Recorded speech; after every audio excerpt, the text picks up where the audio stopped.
Hello friends, welcome back to our YouTube channel রূপান্তর। আমরা আলোক chapter শুরু করেছি।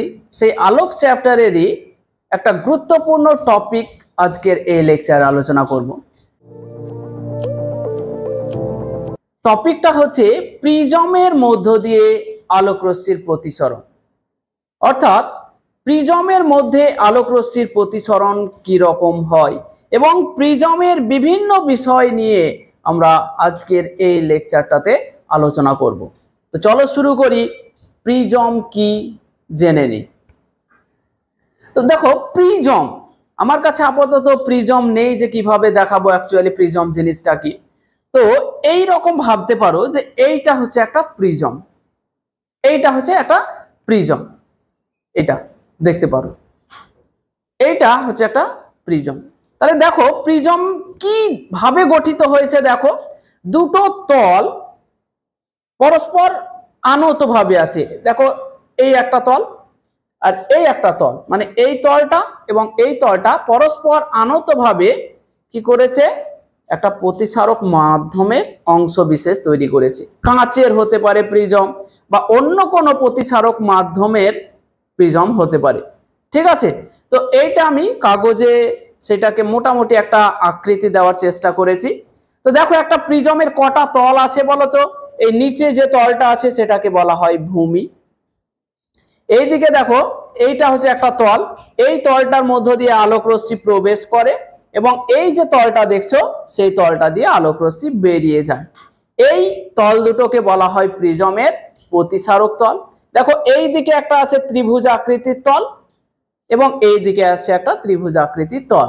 তাহলে প্রিজমের মোট 5টা তল থাকে। একটা ভূমি নিচেরটা, এইদিকে একটা প্রতিসারক তল, এইদিকে একটা প্রতিসারক তল, তাহলে কটা হলো 3টে, আর দুটো ত্রিভুজ আকৃতির তল দিয়ে মোট 5টা তল থাকে। তো প্রিজমের চিত্রটা তোমরা এদিকে ডান পাশে দেখতে পাচ্ছ। প্রিজমের চিত্র কি রকম, অ্যাকচুয়ালি কাঁচের প্রিজমটা কি রকম তোমরা এইখানটাতে দেখতে পাচ্ছ। এটা হচ্ছে কাগজের প্রিজম। তাহলে প্রিজম কি আমরা সেটা আগে জেনে নেব, যে পরস্পর আনত দুটি তল দ্বারা সীমাবদ্ধ। দেখো, এই একটা তল এবং এই একটা তল দ্বারা সীমাবদ্ধ স্বচ্ছ প্রতিসারক মাধ্যমের অংশ বিশেষকে বলা হয় প্রিজম। তাহলে প্রিজমের বৈশিষ্ট্য কি, দেখো দুটো তল আনতভাবে থাকবে এবং মাধ্যমটা হবে একটা স্বচ্ছ প্রতিসারক মাধ্যম। তাহলে এই জিনিসটাকে আমরা বলবো প্রিজম। এবং প্রিজমের কি কি আছে, চোখ, কান, গলা, যা যা আছে, মানে প্রিজমের কি কি থাকে সেই জিনিসগুলো নিয়ে আমরা আলোচনা করব। তো প্রিজম কাকে বলে? প্রিজম হচ্ছে পরস্পরের সাথে আনত দুটি সমতল দ্বারা সীমাবদ্ধ কোন স্বচ্ছ প্রতিসারক মাধ্যমের অংশ বিশেষকে প্রিজম বলা হয়। দেখো, এইটা একটা তল, এই একটা তল, কি হয়েছে, তল দুটো পরস্পর আনতভাবে একটা সীমাবদ্ধ স্বচ্ছ প্রতিসারক মাধ্যমের অংশ একটা, এটা অনেক বড় হতে পারে, তো জাস্ট একটা অংশ, তাই এটা হলো একটা প্রিজম। ঠিক আছে, তো আমরা সেটাই লিখেছি। দেখো, প্রিজম কাকে বলে, হেডিং করেছি প্রিজম, তোমরা নোট করতে শুরু করো। প্রিজম লিখেছি পরস্পরের সাথে আনত দুটি সমতল দ্বারা সীমাবদ্ধ কোন স্বচ্ছ প্রতিসারক মাধ্যমের অংশ বিশেষকেই প্রিজম বলা হয়। তাহলে প্রিজম কিভাবে থাকবে, এইভাবে দুটো তল পরস্পর আনতভাবে থেকে যে সীমাবদ্ধ স্বচ্ছ প্রতিসারক মাধ্যমের অংশটাকে তৈরি করে, মানে এই যে পুরো জিনিসটা, সেটাকে বলা হয় প্রিজম। কিন্তু তৈরি হলো দেখো দুটো পরস্পরের সঙ্গে আনতভাবে থাকা দুটি তল দ্বারা। তাহলে এই গেল প্রিজম। প্রিজমের মোট কটা, দেখো এখানে আমি প্রিজমটা আঁকার চেষ্টা করেছি, তোমরা এইভাবে প্রিজমটা আঁকতে পারো, পরীক্ষাতে সাধারণত পড়ে না। তো প্রিজম কাকে বলে, পরস্পরের সঙ্গে আনতভাবে থাকা দুটি সমতল দ্বারা সীমাবদ্ধ স্বচ্ছ প্রতিসারক মাধ্যমের অংশকে বলা হয় প্রিজম। এবার হচ্ছে যে দেখো, প্রিজম এটা নাম দিয়েছি A B C D E F, আমি সেটাই লিখেছি যে প্রদত্ত চিত্রে A B C D E F হলো একটি প্রিজম। প্রিজমে মোট কটা তল থাকে বললাম, 5টা। দেখো খেয়াল করো, একটা দুটো, নিচে একটা, তিনটে, আর এইদিকে ত্রিভুজ আকারের একটা, এইদিকে ত্রিভুজ আকারের একটা, তাহলে মোট 5টা তল থাকে। সেটা লিখেছি, প্রিজমের মোট 5টি তল থাকে। হলো। এবার হচ্ছে যে প্রিজমের প্রতিসারক তল কাকে বলে, ভেরি ভেরি ইম্পর্টেন্ট। প্রতিসারক তল কাকে বলে? প্রতিসারক তল, দেখো এই যে প্রিজমটা, এই প্রিজমটার মোট 5টা তল আছে। এই 5টা তলের মধ্যে এই যে নিচের তলটা দেখতে পাচ্ছ, সেই তলটাকে ভূমি বলা হয়, এবং এই তলটা ঘষে দেওয়া থাকে, মানে এর মধ্য দিয়ে যেন আলোক রশ্মি ঢুকতেও না পারে, বেরোতেও না পারে। এই যে ত্রিভুজ আকৃতির এই তলটা দেখছো, এই তলটাকেও ঘষে দেওয়া থাকে, মানে এর মধ্য দিয়ে আলো ঢুকতেও পারবে না, বার হতেও পারবে না। আর যে এই যে ত্রিভুজ আকৃতির তলটা দেখছো, একেও ঘষে দেওয়া থাকে। তার মানে হচ্ছে প্রিজমের 5টি তলের মধ্যে এই তলটি, নিচের তলটি এবং ত্রিভুজ আকৃতির 2টি তল, এই 3টি তলকে ঘষে দেওয়া থাকে, মানে এই 3টি তল দিয়ে আলোক রশ্মি ঢুকতেও পারবে না, বেরোতেও পারবে না। তাহলে বাকি থাকলো দেখো 2টো তল, এটা একটা তল, এই তলটা এবং এই তলটা। এই 2টো তলের মধ্য দিয়ে আলোক রশ্মি প্রবেশ করতে পারে এবং বেরিয়ে যেতে পারে।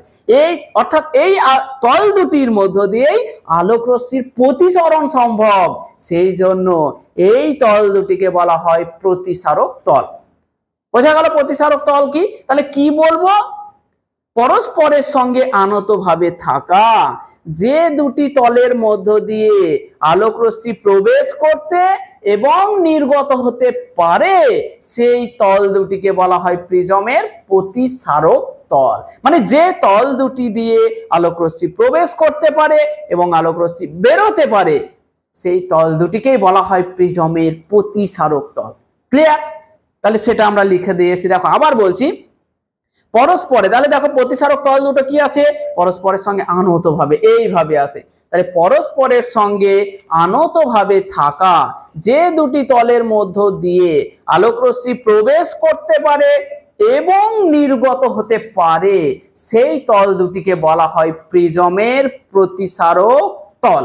লিখে দিয়েছি, দেখো কি লিখেছি, পরস্পরের সাথে আনত যে দুটি তল দিয়ে আলোক রশ্মি প্রবেশ করতে ও নির্গত হতে পারে, তাদের প্রতিসারক তল বলা হয়। এখানে যে আমি নাম দিয়েছি দেখো BCEF, এটা হলো একটা প্রতিসারক তল, এবং দেখো ADEF, এটা হলো আর একটা প্রতিসারক তল। তাহলে প্রদত্ত চিত্রে BCEF এবং ADEF হলো দুটি প্রতিসারক তল। লিখে দিয়েছি, দেখো প্রদত্ত চিত্রে BCEF এবং ADEF আয়তকার তল দুটি হলো প্রতিসারক তল। এবার প্রতিসারক তল দুটি বাদে বাকি সমস্ত তলকে ঘষে দেওয়া থাকে, ফলে বাকি তলগুলো দিয়ে আলোক রশ্মি ঢুকতেও পারবে না, আলোক রশ্মি বেরিয়েও যেতে পারবে না। বোঝা গেল? তাহলে শুধুমাত্র এই তলটা এবং এই তলটার মধ্য দিয়ে আলোক রশ্মি ঢুকতে পারে এবং বেরোতে পারে। বাকি তলগুলো যেমন আয়নার পেছনে যেমন পারদ লেপে দেওয়া থাকে বা ঘষে দেওয়া থাকে, সেই রকম বাকি তলগুলোকে ঘষে দেওয়া থাকে বা পারদ লাগিয়ে দেওয়া থাকে। তাহলে বোঝা গেল প্রতিসারক তল কাকে বলবো, প্রতিসারক তল হয়ে গেল। এবার আমাদেরকে যেটা জানতে হবে সেটা হচ্ছে প্রতিসারক কোণ কাকে বলে। প্রিজম বোঝা গেল, তাহলে প্রিজমের প্রতিসারক তল কাকে বলে বোঝা গেল। এখন আমরা যেটা জেনে নেব সেটা হচ্ছে প্রিজমের প্রতিসারক কোণ কাকে বলে। মুছে দিলাম।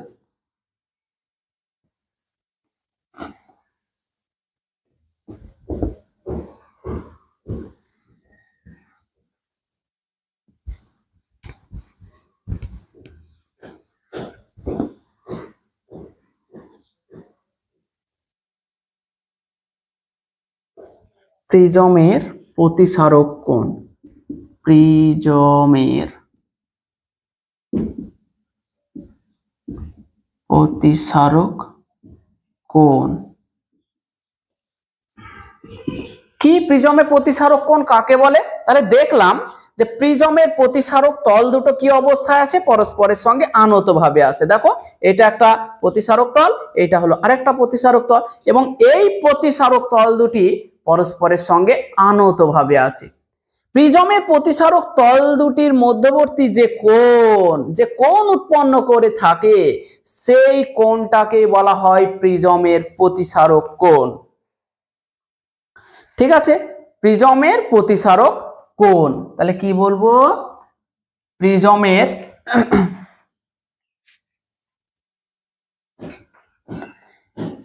প্রতিসারক কোণ, বা এটাকে অনেক সময় বলা হয় প্রতিসারক কোণ। প্রিজমের কোণ বলা হয় অনেক সময়, প্রিজমের কোণ বলে। প্রিজমের প্রতিসারক কোণ বা শুধু প্রিজমের কোণও বলা হয়। তাহলে প্রিজমের প্রতিসারক তল দুটি, প্রিজমের প্রতিসারক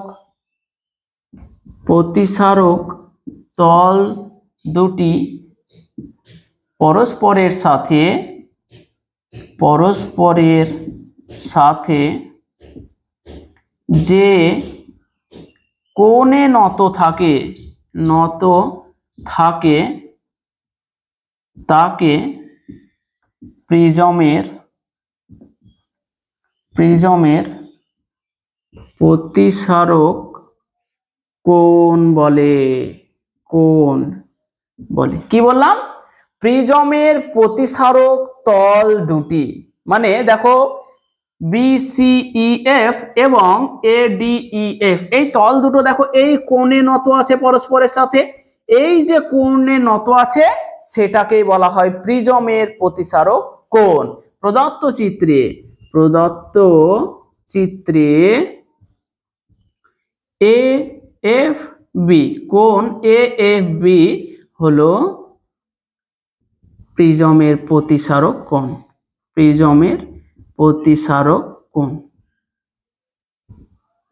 বোঝা গেল? তাহলে প্রিজমের প্রতিসারক কোণ কাকে বলে? এই যে দুটো তল এইরকম ভাবে আছে না, এরকম। তাহলে এই প্রিজমের প্রতিসারক তল দুটি পরস্পরের সাথে যে কোণ করে নত আছে, এই দেখো এখানে একটা কোণ তৈরি হয়েছে, এই যে কোণটা সেটাকে বলা হয় প্রিজমের প্রতিসারক কোণ। দেখো এইটা, তাহলে এইটা হলো একটা প্রতিসারক তল, এইটা হলো আরেকটা প্রতিসারক তল। এই তল দুটো দেখো এইখানে যে কোণটা উৎপন্ন করছে সেটাই হলো প্রিজমের প্রতিসারক কোণটা। ওকে, তাহলে প্রিজমের প্রতিসারক কোণ হয়ে গেল। প্রিজমের প্রান্ত রেখা, পরে লিখো প্রিজমের প্রান্ত রেখা কাকে বলে? প্রিজমের প্রান্ত রেখা। খেয়াল করো তো এইটা হচ্ছে একটা প্রিজমের প্রতিসারক তল, এইটা হলো প্রিজমের প্রতিসারক তল। প্রিজমের এই প্রতিসারক তলটা এবং এই প্রতিসারক তল দুটো দেখো একটা রেখা বরাবর মিলিত হয়েছে না? এই যে রেখা বরাবর মিলিত হয়েছে সেই রেখাটাকে প্রিজমের প্রান্ত রেখা বলা হয়। প্রিজমের প্রান্ত রেখা কাকে বলে? তাহলে প্রিজমের প্রতিসারক তল দুটি যে রেখা বরাবর মিলিত হয়। দেখো এই প্রতিসারক তল, আবার প্রতিসারক তল এটা একটা, প্রতিসারক তল এটা একটা, এই প্রতিসারক তল দুটো দেখো এই রেখা বরাবর মিলিত হয়েছে। যে রেখা বরাবর মিলিত হয়েছে সেই রেখাটাকেই প্রিজমের প্রান্ত রেখা বলা হয়। তাহলে কি বলবো? প্রিজমের প্রতিসারক তল দুটি যে রেখা বরাবর মিলিত হয় সেই রেখাটিকে প্রিজমের প্রান্ত রেখা বলা হয়। তাহলে প্রিজমের প্রতিসারক তল দুটি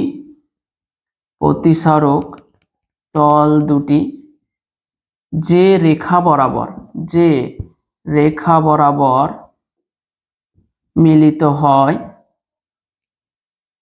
হয় সেই রেখাটিকে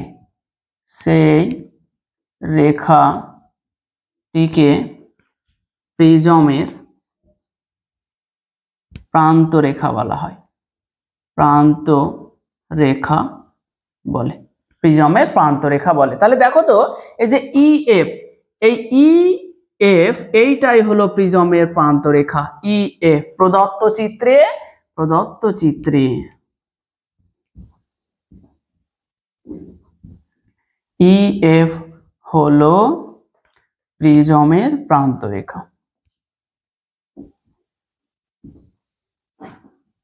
প্রদত্ত চিত্রে EF হলো প্রিজমের প্রান্ত রেখা। বোঝা গেল প্রিজমের প্রান্ত রেখা কাকে বলে? যে প্রিজমের প্রতিসারক তল দুটি যে রেখা বরাবর মিলিত হচ্ছে, এই প্রতিসারক তল, এই প্রতিসারক তল, এই যে রেখাটা বরাবর মিলিত হয়েছে তাকেই প্রিজমের প্রান্ত রেখা বলা হয়। হয়ে গেল তাহলে প্রিজমের প্রান্ত রেখা। প্রিজমের প্রধান ছেদ, খুব ইম্পর্টেন্ট একটা জিনিস, মুছে দিচ্ছি দেখো।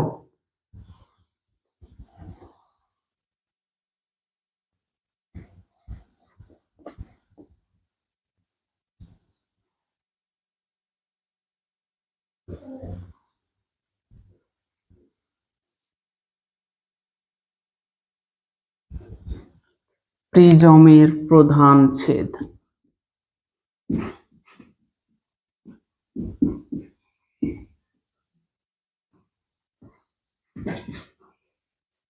প্রধান ছেদ দেখো, তাহলে এইটা হলো আমাদের একটা প্রিজম, এইটা হলো প্রিজমের একটা প্রতিসারক তল, এটা হলো আরেকটা প্রতিসারক তল, এটাকে বলা হয় কি, এটাকে বলা হয় প্রিজমের ভূমি। তো তার আগে প্রিজমের ভূমিটা বলে দিই, একটু বলে দিই, নিচেই বলে দিচ্ছি প্রিজমের ভূমি, একটু কেটে দাও এটা। প্রিজমের ভূমি কাকে বলে? ভূমি জিনিসটা কি? প্রিজমের ভূমি। দেখো এইটা হলো প্রিজমের প্রান্ত রেখা, তাহলে প্রিজমের প্রান্ত রেখার বিপরীত দিকে যে আয়তকার দেখো তলটা পড়ে আছে, যে আয়তকার তলটা পড়ে আছে তাকে প্রিজমের ভূমি বলা হয়। কি বললাম? প্রিজমের প্রান্ত রেখার বিপরীত দিকে যে আয়তকার তলটি রয়েছে তাকে প্রিজমের ভূমি বলা হয়। দেখো ঠিক আছে, তাহলে প্রিজমের প্রান্ত রেখার বিপরীত দিকে যে আয়তাকার তলটি রয়েছে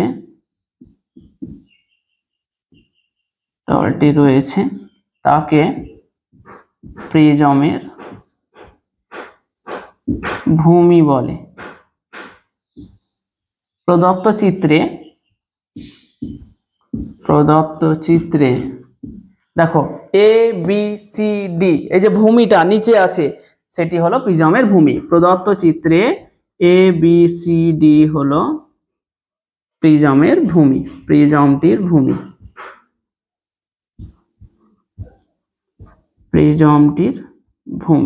প্রদত্ত চিত্রে এ বি সি ডি হলো প্রিজমটির ভূমি।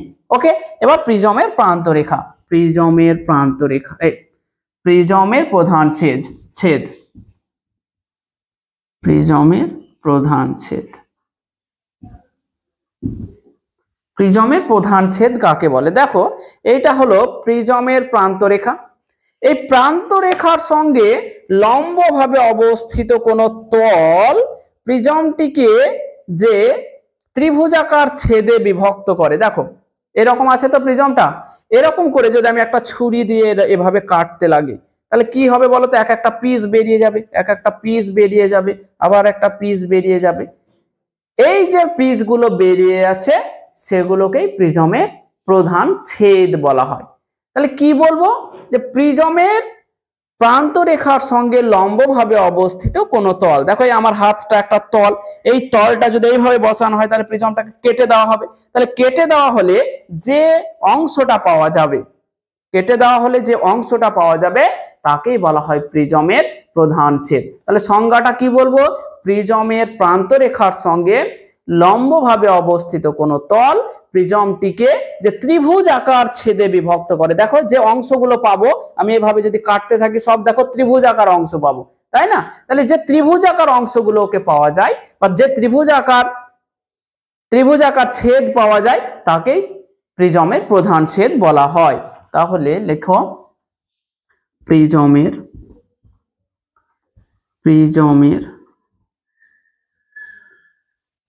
প্রান্ত রেখার সঙ্গে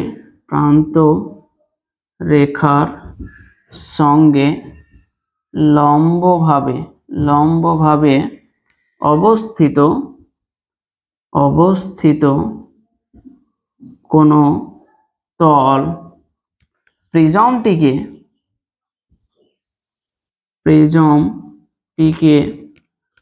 যে ত্রিভুজ আকৃতির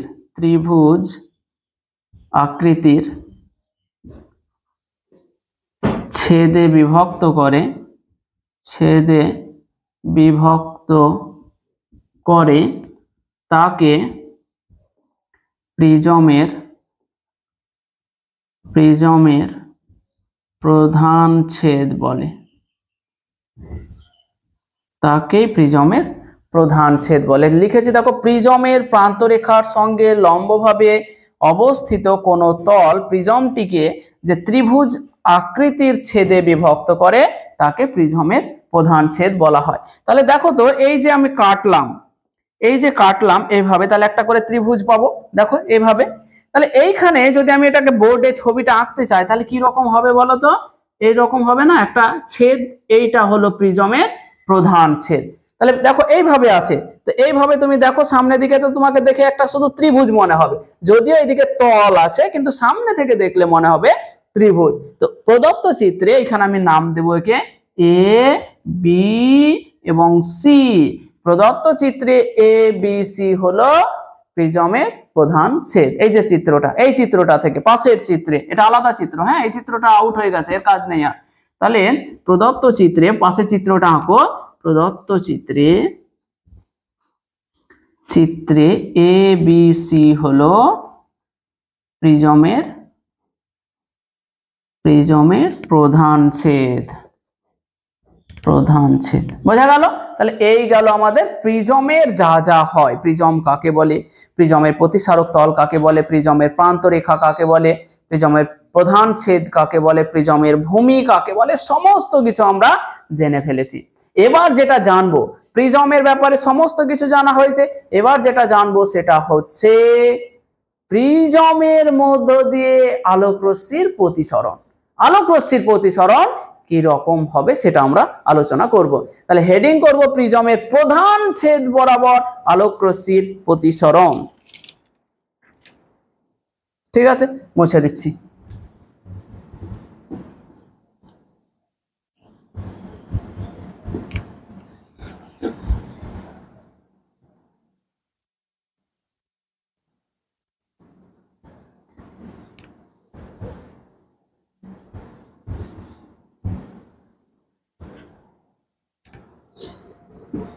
প্রিজমের প্রধান ছেদ বরাবর আলোক রশ্মির প্রতিসরণ। আলোক রশ্মির প্রতিসরণ।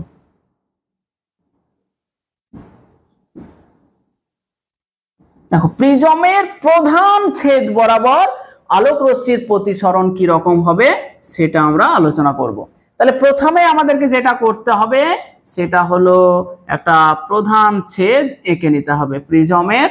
তাহলে এইটা হলো আমাদের একটা প্রধান ছেদ, এইটা হলো প্রিজমের প্রতিসারক কোণ, এইটা হলো প্রতিসারক তল, এটা প্রতিসারক তল, এটা ভূমি। তাহলে এটা হচ্ছে ভূমি, লিখে নাও ভূমি। এটা হচ্ছে একটা প্রতিসারক তল,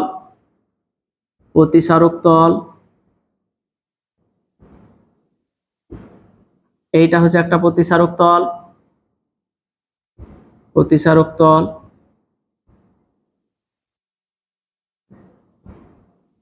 এইটা হচ্ছে প্রতিসারক কোণ,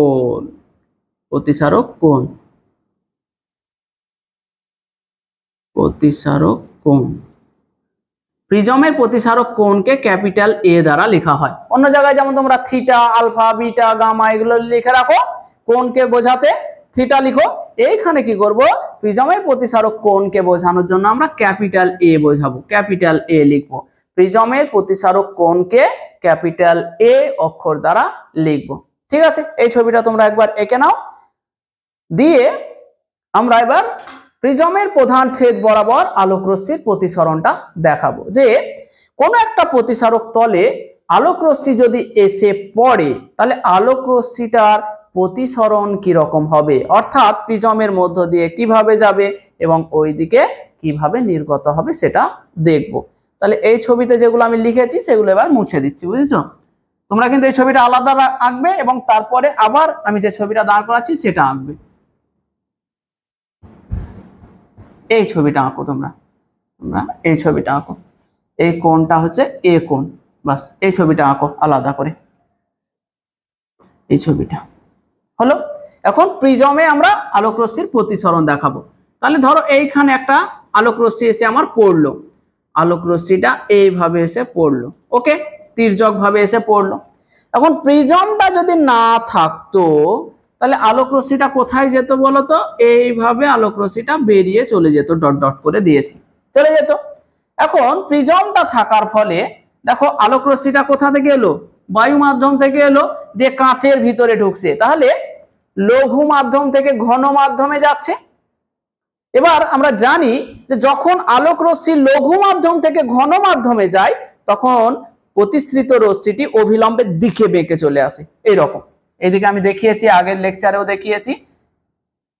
এটা যদি লঘু হয়, লঘু, এটা যদি ঘন হয়, তাহলে আলোক রশ্মি যদি এইভাবে ধরো যাচ্ছিল ও প্রতিসরণের পরে অভিলম্বের দিকে বেঁকে যায়, অভিলম্বের দিকে বেঁকে যায়। তাহলে আমাদেরকে প্রথমে এখানে একটা অভিলম্ব এঁকে নিতে হবে, এই হলো একটা অভিলম্ব, ওকে, এটা গেল একটা অভিলম্ব। তাহলে দেখো অভিলম্বের দিকে বেঁকে যাবে, মানে এই বরাবর বেঁকে গেল আলোক রশ্মিটা, এইভাবে বেঁকে গেল, ঠিক আছে, দিয়ে কাঁচের ভিতর দিয়ে গেল, এই পর্যন্ত কাঁচের ভিতর দিয়ে গেল, ওকে। তাহলে এটাকে আমি নাম দিই, কি নাম দিয়েছি আমি ছবিটাতে দেখে নিচ্ছি একবার, পি, এটাকে নাম দিয়েছি পি, এটাকে নাম দিয়েছি কিউ, দিয়ে ধরো এই বিন্দুতে এসে আলোক রশ্মিটা পড়লো, বিন্দুটার নাম দিলাম আর, পি কিউ আর। এখন এইখানে দেখো কাঁচ থেকে আবার বায়ু মাধ্যমে আলোক রশ্মিটা বেরোবে, কোথা থেকে? কাঁচ থেকে বায়ু মাধ্যমে বেরোবে, তাহলে আবার প্রতিসরণ ঘটবে। আচ্ছা, তাহলে এখানে আবার একটা অভিলম্ব আঁকতে হবে, অভিলম্ব আঁকতে হবে। তাহলে দেখো এইটা হলো এই বিন্দুতে অভিলম্ব, এইটা গেল এই বিন্দুতে অভিলম্বটা, ওকে, এই হলো অভিলম্ব। তাহলে এবার দেখো যখন ঘন থেকে লঘু মাধ্যমে বেরোবে আলোক রশ্মিটা, তখন আলোক রশ্মিটা কি হবে? অভিলম্ব থেকে দূরের দিকে বেঁকে যাবে। তাহলে দেখো এটা অভিলম্ব, অভিলম্ব থেকে দূরের দিকে এইভাবে বেঁকে যাবে, এই গেল। তাহলে পি কিউ আর এস, এইটা হলো প্রিজমের মধ্য দিয়ে আলোক রশ্মির প্রতিসরণ, বোঝা গেল? তাহলে কি করলাম দেখো, আমরা প্রথমেই বললাম যে এ বি সি হলো একটা প্রিজমের প্রধান ছেদ, এ হলো প্রিজমের প্রতিসারক কোণ, বাস। এখন এ বি প্রতিসারক তলের কিউ বিন্দুতে একটা আলোক রশ্মি I1 কোণে আপতিত হলো, কত কোণে? I1 কোণে আপতিত হলো, এবং কাঁচ মাধ্যমে প্রতিসরণ কোণ হলো R1, এটাকে আমি নাম দিলাম R1। এই প্রতিসৃত রশ্মিটি প্রিজমের মধ্য দিয়ে গিয়ে এসি প্রতিসারক তলের আর বিন্দুতে R2 কোণে আপতিত হলো, এবং বায়ু মাধ্যমে প্রতিসরণ কোণ হলো I2, বাস হয়ে গেল। তাহলে এইটা গেল প্রিজমের প্রধান ছেদ বরাবর আলোক রশ্মির প্রতিসরণের চিত্র, এবং আমি যে গল্পটা বললাম সেটা হচ্ছে তার বর্ণনা, ঠিক আছে? তাহলে দেখো লিখে দিচ্ছি, প্রদত্ত চিত্রে এ বি সি হলো প্রিজমের প্রধান ছেদ, এ বি সি হলো প্রিজমের প্রধান ছেদ, এবং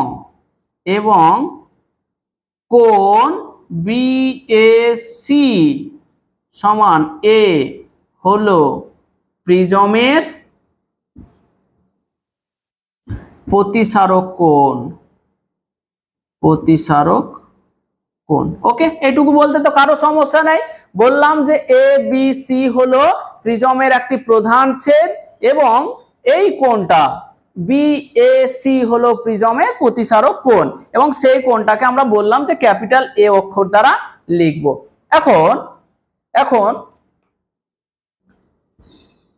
এখন এ বি প্রতিসারক তলের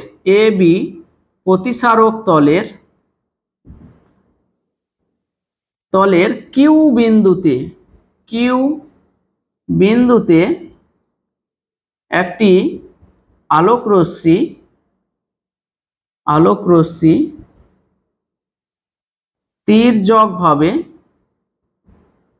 তির্যকভাবে I1 কোণে আপতিত হলো, I1 কোণে আপতিত হলো এবং প্রতিসরণ কোণ হলো R1, প্রতিসরণ কোণ হলো R1। ওকে, প্রতিসৃত রশ্মিটি QR, দেখো প্রতিসৃত রশ্মি কোনটা, QR প্রতিসৃত রশ্মিটি প্রিজমের মধ্য দিয়ে গিয়ে, QR প্রতিসৃত রশ্মিটি প্রিজমের মধ্য দিয়ে গিয়ে, প্রিজমের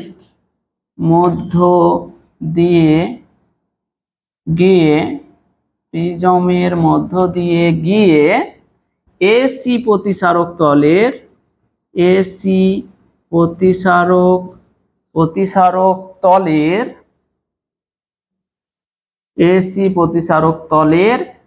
R বিন্দুতে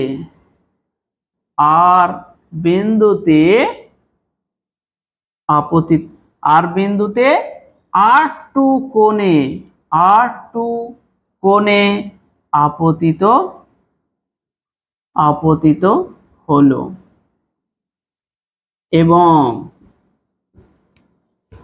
বায়ু মাধ্যমে প্রতিসরণ কোণ হলো, বায়ু মাধ্যমে প্রতিসরণ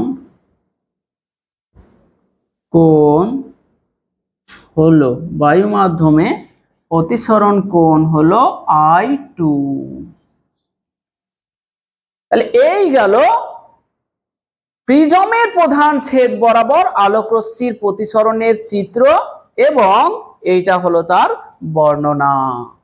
ঠিক আছে, তাহলে এইটা দেখো আলোক রশ্মিটা কি ঘটলো, বায়ু মাধ্যম থেকে কাঁচ মাধ্যমে গেল, আবার কাঁচ মাধ্যম থেকে বায়ু মাধ্যমে গেল এবং দেখো আলোক রশ্মিটা বাঁকতে বাঁকতে লাস্টে এই মুখে চলে গেল। হলো, তাহলে এইখানে কি দেখতে পাচ্ছি বলতো, এইখানে যেটা দেখতে পাচ্ছি সেটা হচ্ছে প্রিজমের মধ্য দিয়ে যখন আলোক রশ্মি যাচ্ছে তখন আলোক রশ্মি, দেখো প্রিজমটা না থাকলে যে পথ বরাবর যাওয়ার কথা ছিল, প্রিজমটা না থাকলে এই পথে যাওয়ার কথা ছিল, কিন্তু প্রিজমটা থাকার ফলে দেখো ফাইনালি গেল এই পথ বরাবর, অর্থাৎ আলোক রশ্মিটার চ্যুতি ঘটলো। অর্থাৎ প্রিজমে প্রধান ছেদ বরাবর আলোক রশ্মির প্রতিসরণের ক্ষেত্রে আলোক রশ্মির চ্যুতি ঘটে।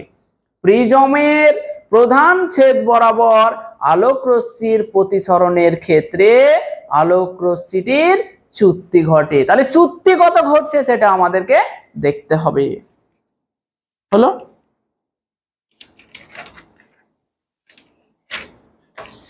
তাহলে মুছে দিচ্ছি, চ্যুতি কোণটা আমরা নির্ণয় করব। তাহলে এইখান থেকে আমরা বলতে পারি যে নোট বলে লিখো একটা কথা, নোট কি, যে প্রিজমের প্রধান ছেদ বরাবর, প্রিজমের প্রধান ছেদ বরাবর আলোর প্রতিসরণের ক্ষেত্রে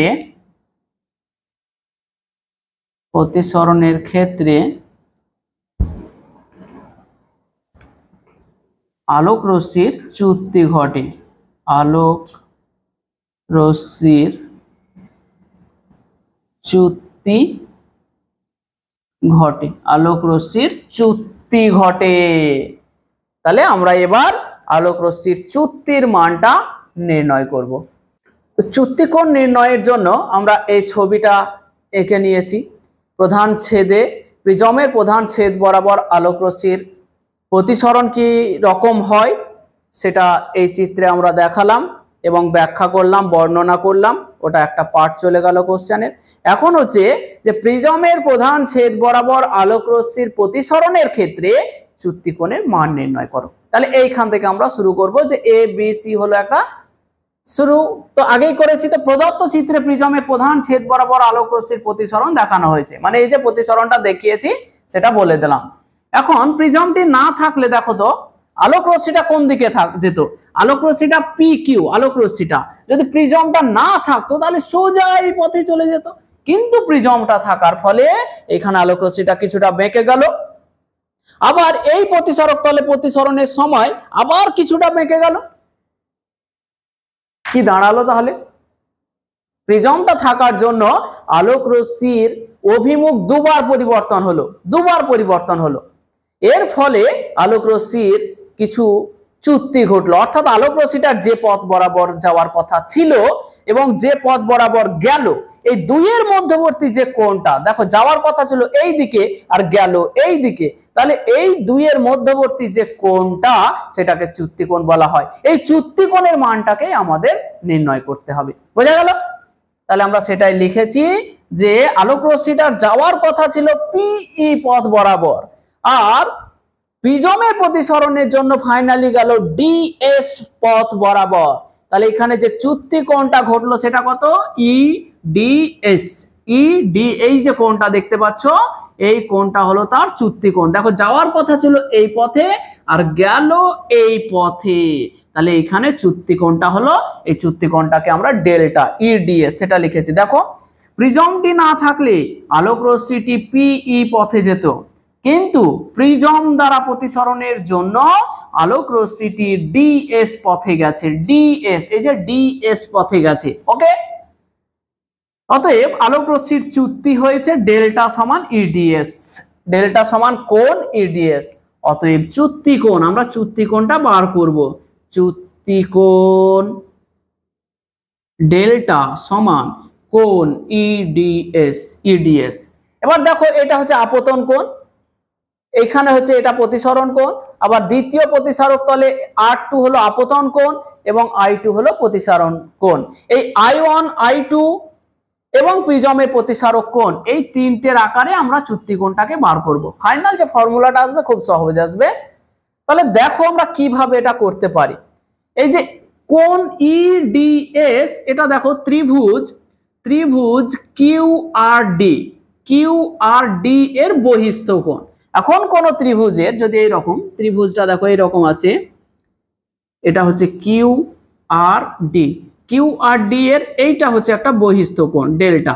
তাহলে এই ডেল্টা সমান হবে এই কোণটা প্লাস এই কোণটা, মানে কোন ত্রিভুজের বহিস্থ কোণ সমান হয় বিপরীত অন্তস্থ কোণগুলির যোগফলের সমান। তার মানে এই যে এখানে ডেল্টা সমান আমরা কি লিখতে পারবো, ডেল্টাটা সমান এখানে লিখতে পারবো কোণ ডি কিউ আর প্লাস কোণ ডি আর কিউ, এই দুটো লিখতে পারবো। তাহলে আমরা কি লিখবো, ডেল্টা সমান লিখবো কোণ ডি কিউ আর প্লাস কোণ ডি আর কিউ। ব্র্যাকেটে লিখবো একটা কথা, কি কথাটা লিখবো মুছে দিলাম। দেখো ব্র্যাকেটে যেটা লিখবো সেটা হলো, যেহেতু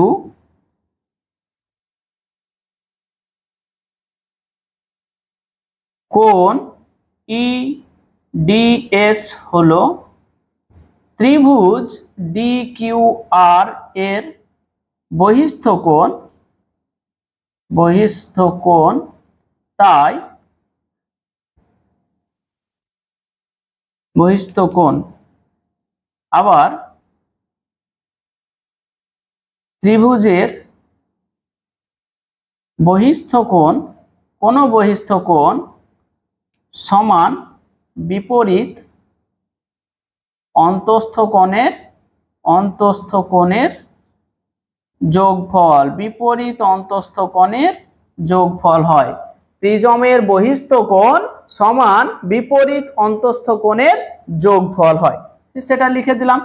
আচ্ছা, এবার দেখো তো ডি কিউ আর এবং ডি আর কিউ, ডি কিউ আর আমরা কি লিখতে পারি না, যে কোণ এখানটাকে দেখো ডি কিউ আরটাকে কি লিখতে পারি, এম কিউ পি বা পি কিউ এম এবং ডি কিউ টি, এরা সমান কোণ, বিপ্রতীপ কোণ।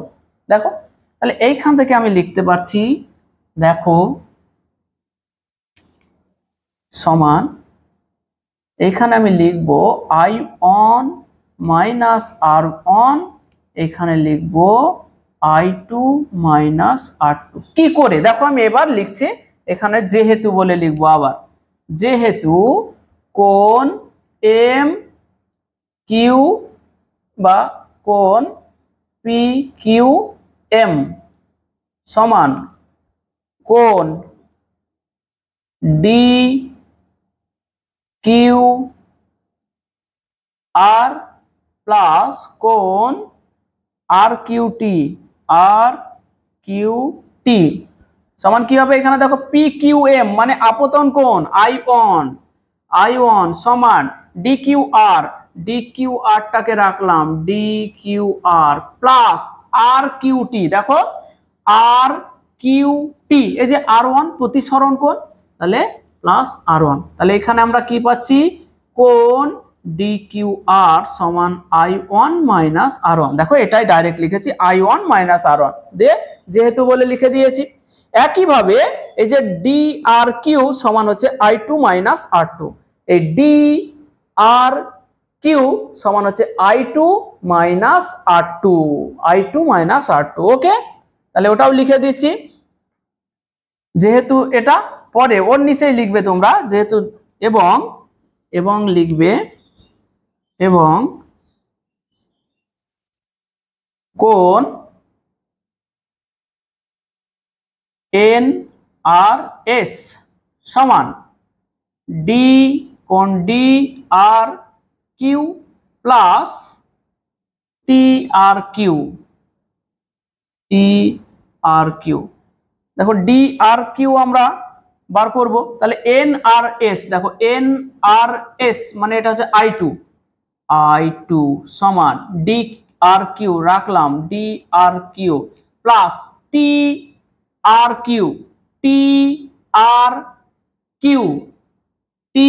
আর কিউ মানে হচ্ছে R2, তাহলে এখান থেকে পাচ্ছি কোণ ডি আর কিউ সমান I2 মাইনাস R2 ওকে, তাহলে দুটোকে বসিয়ে দিলাম। তাহলে ডেল্টা সমান দাঁড়ালো, দেখো I1 আর এখানে I2, তাহলে I1 প্লাস I2 আর মাইনাস দেখো R1 মাইনাস R2, তাহলে মাইনাসটাকে কমন নিয়ে নিলাম R1 প্লাস R2, এটাকে 1 নম্বর সমীকরণ নাম দিয়ে রাখো, এইটা হলো 1 নম্বর সমীকরণ ওকে, বোঝা গেল। তাহলে ডেল্টা সমান I1 plus I2 minus of R1 plus R2 ব্র্যাকেটের ভিতরে R1 প্লাস R2, ঠিক আছে। এরপরে আমি এখানটাকে একটু মুছে দেবো এই জায়গাটা, শুধু এটা তোমরা মনে রাখবে। তাহলে আমি ডেল্টা সমান কি পেলাম, এখানে লিখে রাখলাম ডেল্টা সমান I1 plus I2 minus R1 plus R2, এটা পেয়েছি। আমি পুরোটা মুছে দিলাম, এখানে 1 নম্বর নাম দিয়ে রেখেছি আমি, তোমরাও করো।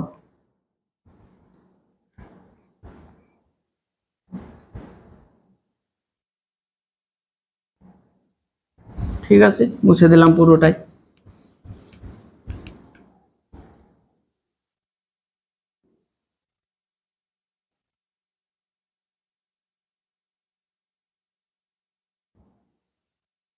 দেখো এখন এই ত্রিভুজের ক্ষেত্রে দেখো ত্রিভুজের তিনটে কোণের যোগফল সব সময় কত হয়, 180 ডিগ্রি হয়। তাহলে এই যে কোণটা, এই কোণটা প্লাস R1 এবং R2, এই তিনটের যোগফল কত হবে বলো তো, তিনটের যোগফল 180 ডিগ্রি হবে। তাহলে আমরা বলতে পারি যে এখন ত্রিভুজ QTR এর ক্ষেত্রে কোণ TQR প্লাস মানে TQR প্লাস কোণ QRT প্লাস কোণ QTR মানে এই কোণটা QTR সমান হচ্ছে 180 ডিগ্রি। এবার দেখো TQR মানে R1 প্লাস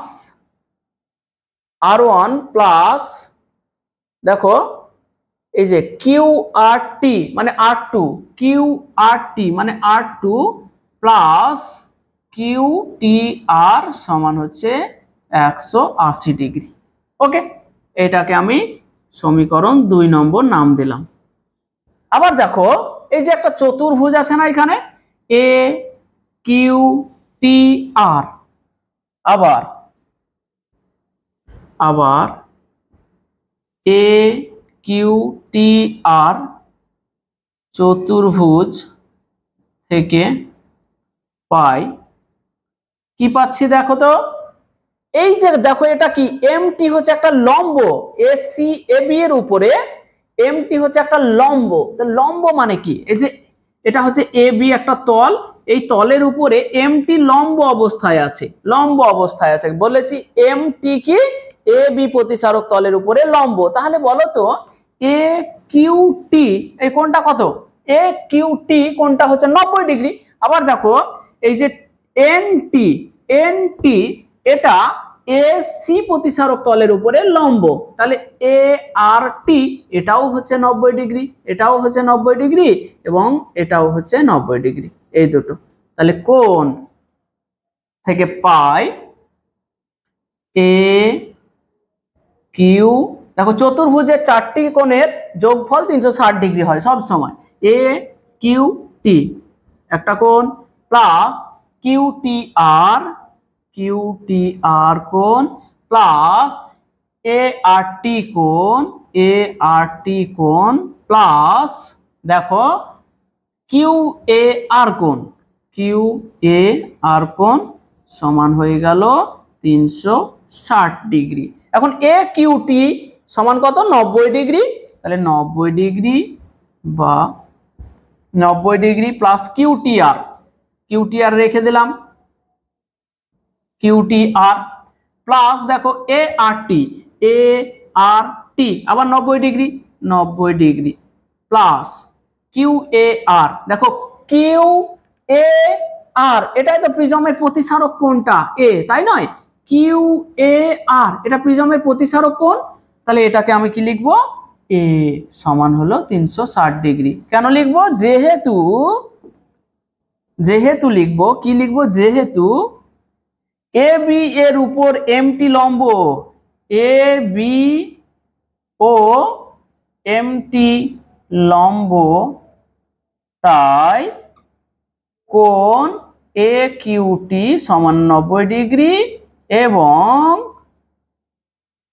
এ সি ও এনটি লম্ব, তাই কোণ এ আর টি, এ আর টি সমান 90 ডিগ্রি। ওকে, তাহলে দেখো তো এখান থেকে কি পাচ্ছি বলো তো, এ প্লাস কোণ কিউ টি আর সমান 180 ডিগ্রি, এটাকে আমি 3 নম্বর নাম দিলাম।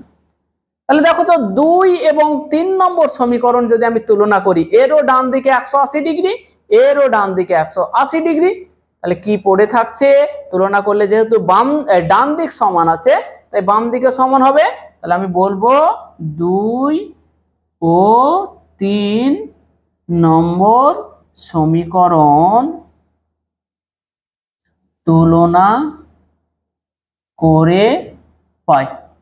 কি পাবো বলো তো, 2 এবং 3 নম্বর সমীকরণ তুলনা করলে কি পাবো, R1 plus R2 plus QTR সমান দেখো A প্লাস QTR কোণ, তাহলে দেখো QTR ক্যান্সেল, তাহলে R1 প্লাস R2 সমান হচ্ছে প্রিজমের প্রতিসারক কোণ A। এবার দেখো 1 নম্বর সমীকরণে R1 প্লাস R2 যদি বসিয়ে দিই এ, তাহলেই চুক্তিকোণের মান বেরিয়ে গেল। ওকে, তাহলে 1 নম্বর সমীকরণ, এখন 1 নম্বর সমীকরণে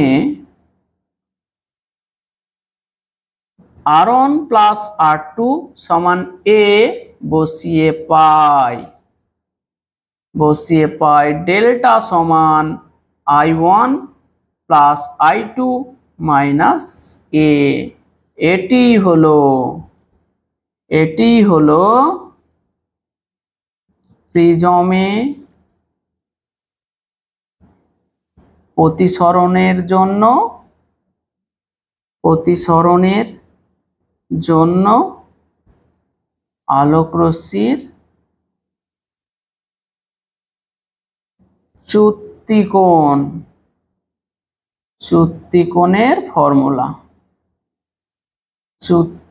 ফর্মুলা এটা।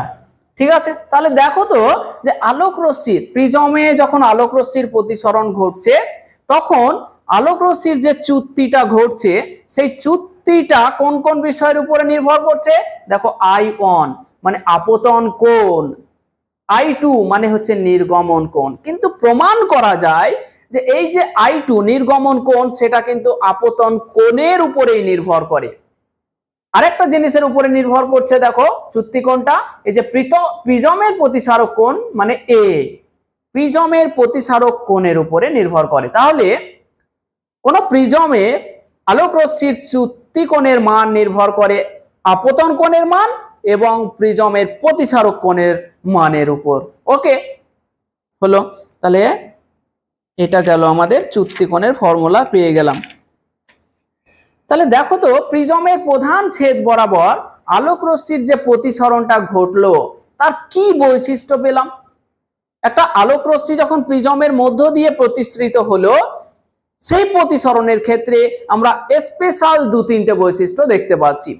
যদি একটা প্রিজমকে বায়ু মাধ্যমে রেখে দেওয়া হয় তাহলে ওই প্রিজমে আলোকরশ্মির প্রতিসরণ হলে প্রিজমের ভেতরে আলোকরশ্মিটি প্রিজমের দেখো ভূমির দিকে বেঁকে আসছে, যাওয়ার কথা ছিল এই দিকে, দেখো ভূমির দিকে বেঁকে গেছে, ভূমির দিকে।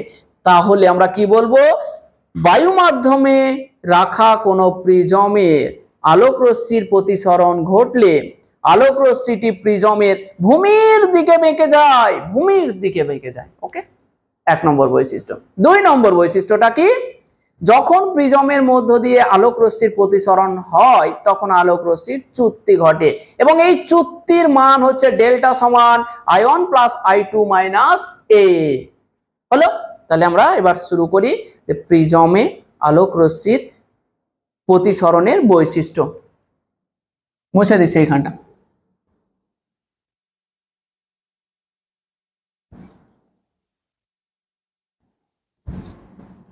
যদি কারো কোনো বুঝতে অসুবিধা হলো ভিডিওটা তোমরা আরেকবার রিপিট করে দেখো, তাহলে ক্লিয়ার হয়ে যাবে।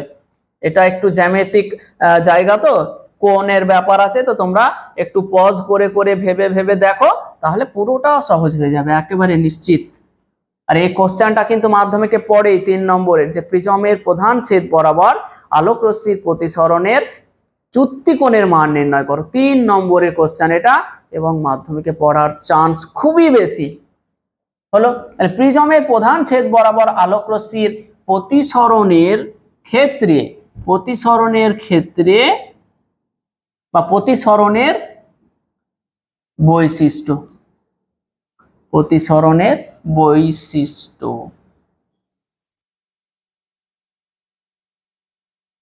কি পেলাম, প্রিজমের প্রধান ছেদ বরাবর আলোকরশ্মির প্রতিসরণের বৈশিষ্ট্য। 1 নম্বর বৈশিষ্ট্য দেখো কি পেয়েছি, প্রথম বৈশিষ্ট্য একেবারে, বায়ু মাধ্যমে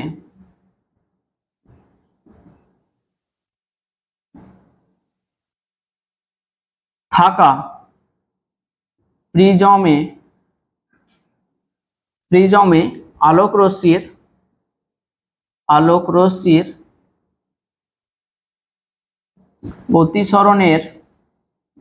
আলোকরশ্মির প্রতিসরণের জন্য বা প্রতিসরণের ক্ষেত্রে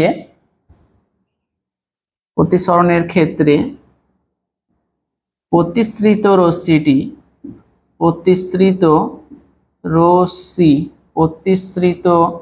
রশ্মিটি প্রিজমের ভূমির দিকে বেঁকে যায়। দেখো আলোকরশ্মিটা যাওয়ার কথা ছিল এই দিক বরাবর, কিন্তু আলোকরশ্মিটা গেল এই দিক বরাবর, তাহলে কি হচ্ছে, ভূমির দিকে বেঁকে যাচ্ছে আলোকরশ্মিটা। সেটাই লিখলাম, বায়ু মাধ্যমে থাকা প্রিজমে আলোকরশ্মির প্রতিসরণের ক্ষেত্রে প্রতিসৃত রশ্মিটি প্রিজমের ভূমির দিকে বেঁকে যায়, 1 নম্বর বৈশিষ্ট্য। 2 নম্বর বৈশিষ্ট্যটা হচ্ছে যে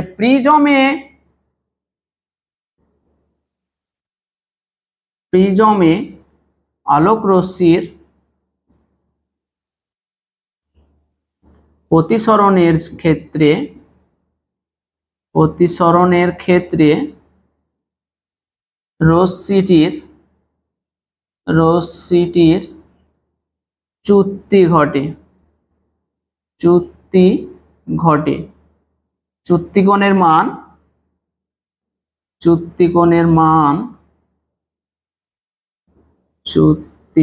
মান ডেল্টা সমান I1 plus I2 minus A, I1 plus I2 minus A।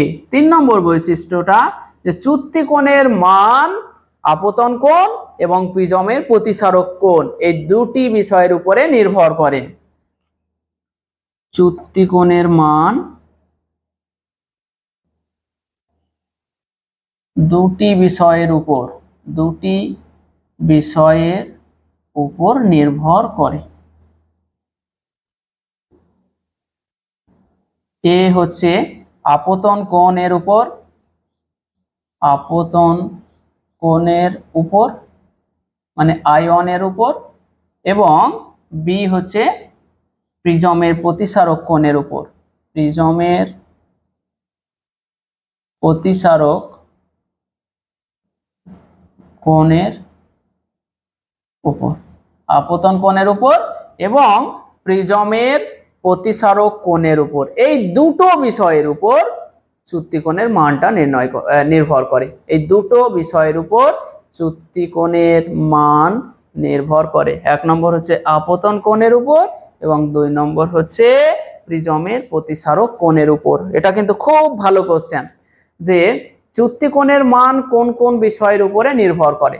চ্যুতিকোণের মান দুটো বিষয়ের উপরে নির্ভর করে, একটা হচ্ছে আপতন কোণের মান এবং 2 নম্বর হচ্ছে প্রিজমের প্রতিসারক কোণটার উপরে নির্ভর করে। ওকে, এরপরে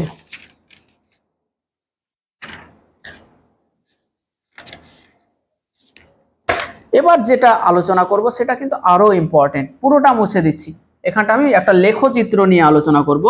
মুছে দিলাম, তোমরা নোট করে নাও, পজ করে নোট করে নাও।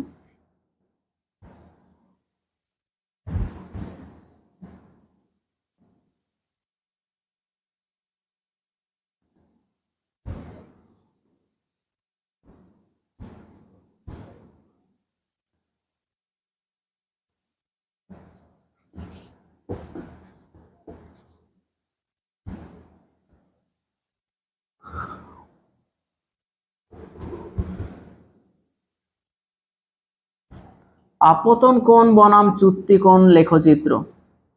আপতন কোণ মানে I বনাম চ্যুতিকোণ মানে ডেল্টা লেখচিত্র। আপতন কোণ বনাম চ্যুতিকোণ লেখচিত্র, বা এটাকে অনেক সময় বলা হয় I ডেল্টা লেখচিত্র। প্রিজমে প্রতিসরণের ক্ষেত্রে I ডেল্টা লেখচিত্র। I ডেল্টা, তাহলে I মানে কি আপতন কোণ, ডেল্টা মানে হচ্ছে চ্যুতিকোণ। এইটাকে যদি আমরা লেখচিত্র আঁকি, দেখো লেখচিত্রটা এই রকম। এই দিকে হচ্ছে আপতন কোণ মানে I, এবং এই দিকটাতে হচ্ছে চ্যুতিকোণ, এটা হচ্ছে ডেল্টা। লেখচিত্রটা এই রকম হয়, লেখচিত্রটা এইরকম। আপতন কোণ বনাম চ্যুতিকোণের লেখচিত্র একেবারে মাধ্যমিকে 100% একবারে লিখে নাও, very very important, VIP, very very important. ঠিক আছে, আপতন কোণ বনাম চ্যুতিকোণের লেখচিত্র। এইটা হলো প্রদত্ত চিত্রে আপতন কোণ বনাম চ্যুতিকোণের লেখচিত্র দেখানো হলো। দেখো তো, আপতন কোণের মান যদি আমরা 0 থেকে বাড়াতে থাকি তাহলে চ্যুতিকোণ দেখো আস্তে আস্তে আস্তে আস্তে কমছে, এবং আপতন কোণের একটা নির্দিষ্ট মানে চ্যুতিকোণ সর্বনিম্ন হয়। এরপর যদি আপতন কোণের মান আবার বাড়াতে লাগি, আরো বাড়ায়, তাহলে চ্যুতিকোণ আবার আস্তে আস্তে আস্তে বাড়তে লাগে। তাহলে এইটা হচ্ছে আপতন কোণের একটা নির্দিষ্ট মান, এটাকে আমি নাম দিলাম I0, এবং এই I0 আপতন কোণে চ্যুতি কোণটা কত হলো? চ্যুতি কোণটা হলো ধরো সাম ডেল্টা 0। তাহলে লেখচিত্রের বর্ণনা প্রদত্ত চিত্রে বা প্রদত্ত লেখচিত্রে আপতন কোণের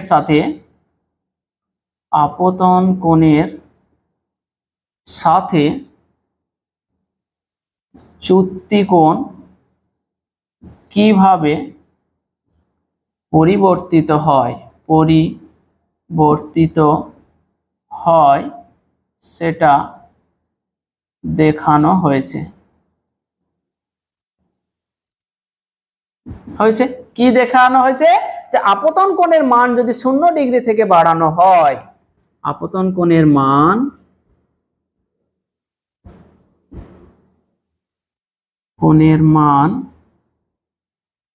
0 ডিগ্রি থেকে ধীরে ধীরে বাড়ানো হলে চ্যুতি কোণের মান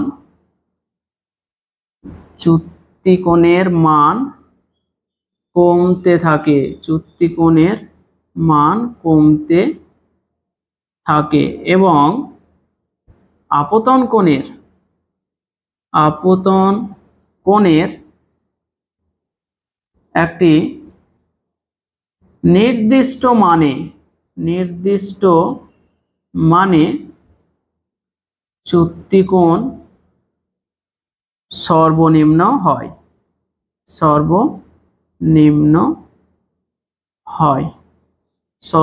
কত? ডেল্টা 0 হয়। এরপর আপতন কোণ আরো বাড়ানো হলে চ্যুতি কোণ বাড়তে থাকে। খুবই ইম্পর্টেন্ট লেখচিত্রটা খেয়াল করো। বলবে যে প্রিজমে প্রতিসরণের ক্ষেত্রে চ্যুতি কোণের আপতন কোণ বনাম চ্যুতি কোণের লেখচিত্রটা আঁকো। তাহলে আমরা লিখব যে এইদিকে হচ্ছে আপতন কোণ, এদিকে হচ্ছে চ্যুতি কোণ, লেখচিত্রটা হচ্ছে এইরকম। আপতন কোণ বনাম চ্যুতি কোণ। কি দেখতে পাচ্ছি? যে আপতন কোণের মান যদি 0 ডিগ্রি থেকে আস্তে আস্তে বাড়ানো হয়, তাহলে চ্যুতি কোণটা আস্তে আস্তে কমতে থাকে। এবং আপতন কোণের একটা দেখো নির্দিষ্ট মানে I0 তে চ্যুতি কোণের মান সর্বনিম্ন হয় ডেল্টা 0। এরপর যদি আপতন কোণের মান আরো বাড়াতে থাকি, তাহলে দেখো চ্যুতি কোণ আবার বাড়তে থাকে। এটাই আমি ভাষাতে লিখেছি, তোমরা পজ করে ভাষাটা লিখে নাও। হলো? তাহলে এই লেখচিত্রটা কিন্তু 100% মাধ্যমিকে পড়ার চান্স রয়েছে।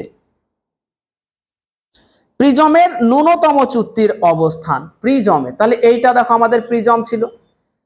প্রিজমটাকে যদি বিভিন্ন ভাবে আমরা বসাতে পারি, একটা প্রিজমকে আলোর সামনে বিভিন্ন ভাবে বসাতে পারি, এইভাবে বসাতে পারি, এইভাবে বসাতে পারি, এইভাবে বসাতে পারি, এইভাবে বসাতে পারি, বিভিন্ন ভাবে। তো যে অবস্থানে রাখলে চ্যুতি কোণের মান, প্রিজমটাকে যে অবস্থানে রাখলে চ্যুতি কোণের মান সর্বনিম্ন হয়, সেই অবস্থানটাকে প্রিজমের ন্যূনতম চ্যুতির অবস্থান বলা হয়। একটা প্রিজমকে যে অবস্থানে রাখা হলে চ্যুতি কোণের মান সর্বনিম্ন হয়, সেই অবস্থানটাকে প্রিজমের ন্যূনতম চ্যুতির অবস্থান বলা হয়। মুছে দিলাম আমি এখানটা। প্রিজমের ন্যূনতম চ্যুতির অবস্থান, তোমরা নোট করতে থাকো।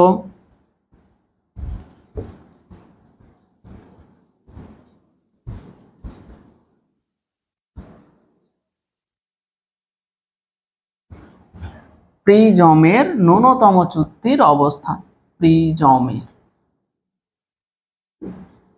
ন্যূনতম চ্যুতির অবস্থান কি? যে অবস্থানে প্রিজমটিকে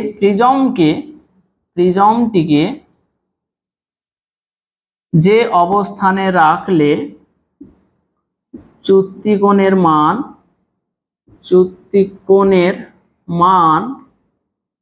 সর্বনিম্ন হয় তাকে প্রিজমের ন্যূনতম চ্যুতির অবস্থান বলে। বোঝা গেল কি বললাম? প্রিজমটিকে যে অবস্থানে রাখলে চ্যুতিকোণের মান সর্বনিম্ন হয় তাকে প্রিজমের ন্যূনতম চ্যুতির অবস্থান বলা হয়। ন্যূনতম চ্যুতিকোণের শর্ত কি? ন্যূনতম চ্যুতিকোণের শর্ত একটা কোশ্চেন ভাবতে পারো। ন্যূনতম চ্যুতিকোণের শর্ত কি? ন্যূনতম চ্যুতির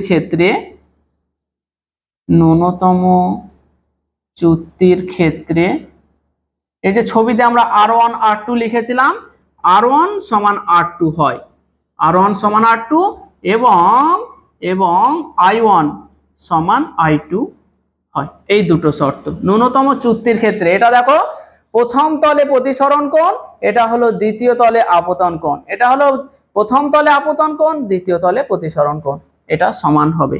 এটাই হলো ন্যূনতম চ্যুতির ক্ষেত্রে শর্ত। ঠিক আছে, তো এই গেল আমাদের প্রিজম নিয়ে আলোচনা। যত কিছু হয়, যত ধরনের প্রবলেম হয়, তোমরা যদি এই নোটটা পড়ো সমস্ত প্রশ্নের উত্তর লিখতে পারবে। তো এইখানে আমরা প্রিজম নিয়ে আলোচনা শেষ করলাম।